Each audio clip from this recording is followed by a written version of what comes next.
All right, overhead pressing is one of those exercises that I think has gotten a bad rap for no real reason. I think it should be challenged more, the idea that pressing overhead's bad or dangerous. I know that any exercise can be dangerous if you do too much of it or if you use improper form. That's what exercise is. You want to purposely expose yourself to a certain amount of stress. And if you expose yourself to too much stress or to stress with bad positions, then any exercise is going to be dangerous for you. So of course, you want to use proper reps and sets and loads, and most importantly, technique. So I also think just logically, if I can pull from an overhead position, I should be able to press in the overhead position. I think when you press overhead, you get, ironically, more shoulder stability than any other press, and all the other presses I feel like don't have a lot of pushback. You know, a bench press, dumbbell bench press, people will say, well, the dumbbell is great for stability.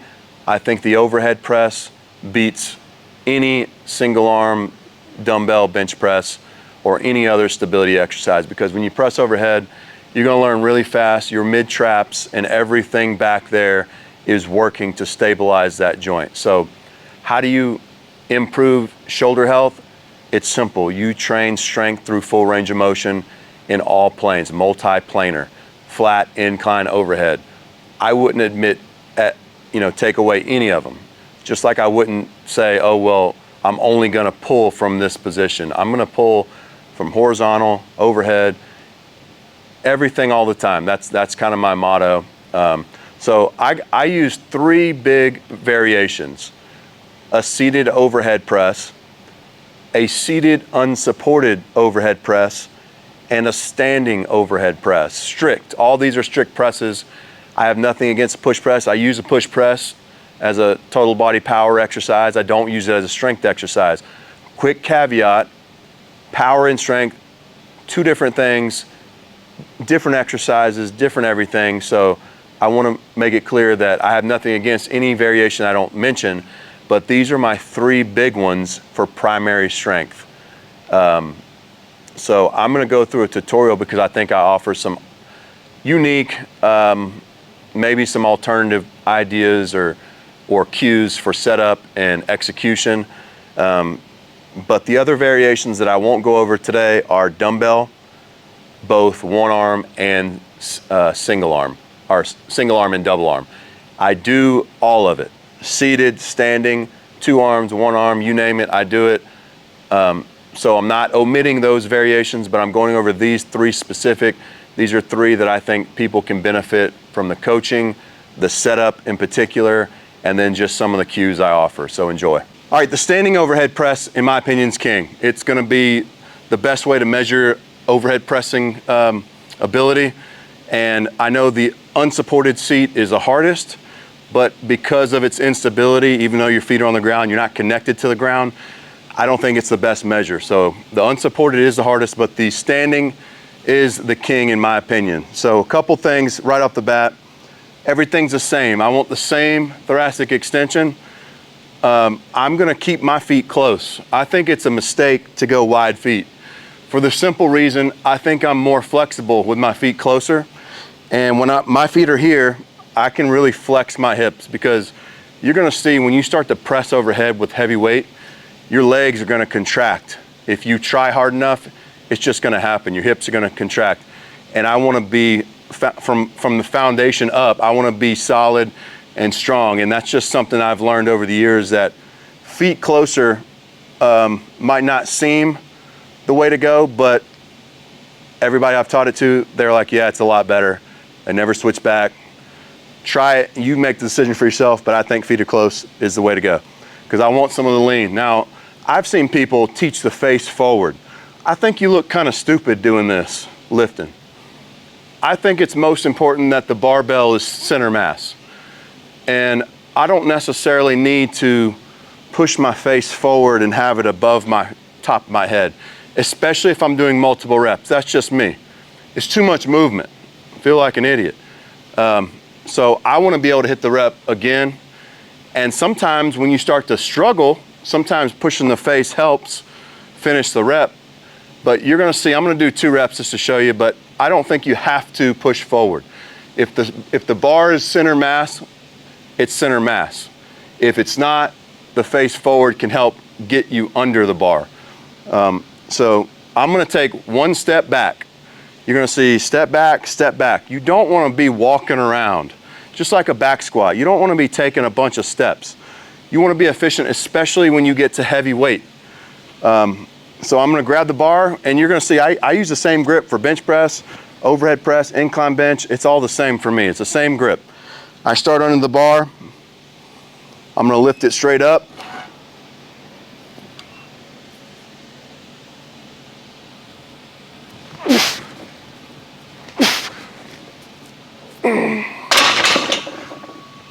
Now, one thing you'll see is I take the bar back.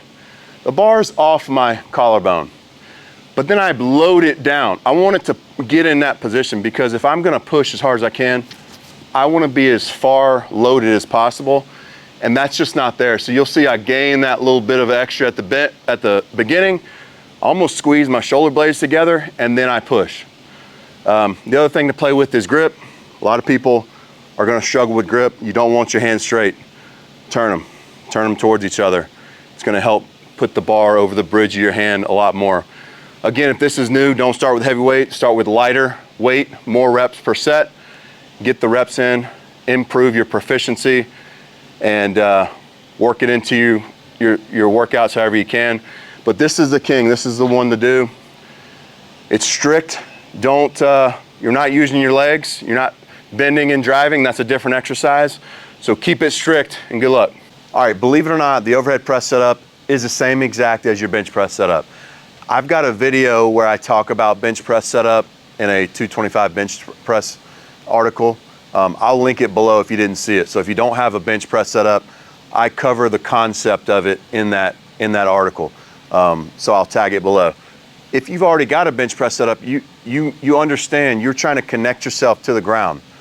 And the way you do that on the bench press is the same exact way you're gonna do it for overhead press. The only difference is, instead of laying back horizontal, you're vertical.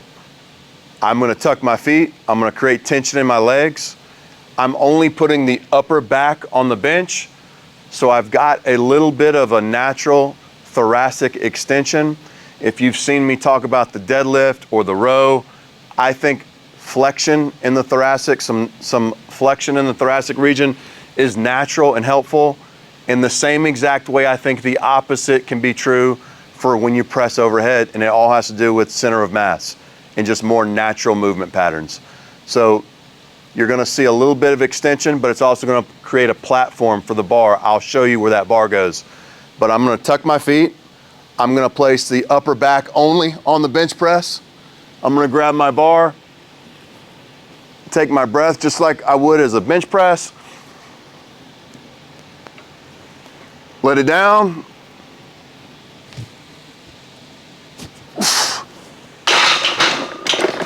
So I purposely wanted the bar to rest there, because a lot of the issue is people are trying to tap and go. And typically they're just trying to make it easier.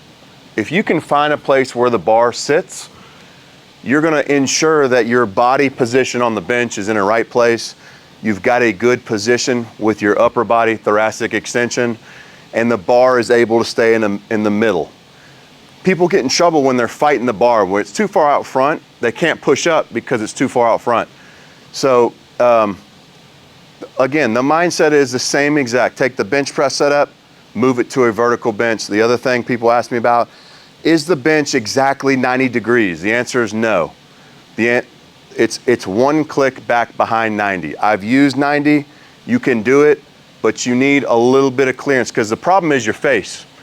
Overhead press, you can kind of look up, and as the bar passes your face, you can push your face forward to get under the bar, keep it under center of mass. With a seat, it's harder to do that. So that's one thing I would say is one click back from 90. It's about 80 to 85 degrees. It's as vertical as it can get without literally being vertical. So try it out. All right, one variation that I do is the seated unsupported overhead press. So I'm sitting on a bench, but this bench has there's no back. It's just a bench. So I don't see people doing this ever. I started doing this because I realized how much I use the back of the bench. And I thought if I could practice pressing overhead without the back support, I thought it would help me improve all my presses. This is like the Z press, except to me it's going to transfer more. It's more specific to what I'm doing both seated and standing. So I actually have this same concept with dumbbells. I press overhead with a back, without a back, with one arm, with two arms. So I use them all. But it's one of the more complicated ones, but it teaches you the most, and I think it strengthens your shoulder joint the most, because it's going to put you in a position where you've got to stabilize everything. And you're going to see it's a lot harder when you try it. I'm going to try to make it look really easy. The key is you want to sit directly under the bar. I like to check myself, pull myself up, sit down. I'll do that to make sure that I'm starting right under the bar, because I'm going to press the bar off, and then you're going to see me drift it forward a little bit. I'm going to have a little bit of shift. I'm going to let my pelvis tilt forward, and then I can press with the same amount of extension that I use on the seat, except now I've got to do all this work to stabilize it without the seat. So I'm going to grab, press,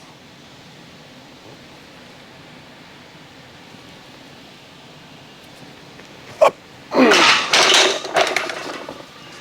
When you do that, you're going to feel your paraspinals, the muscles next to your spine, from the bottom to the top, they're going to contract.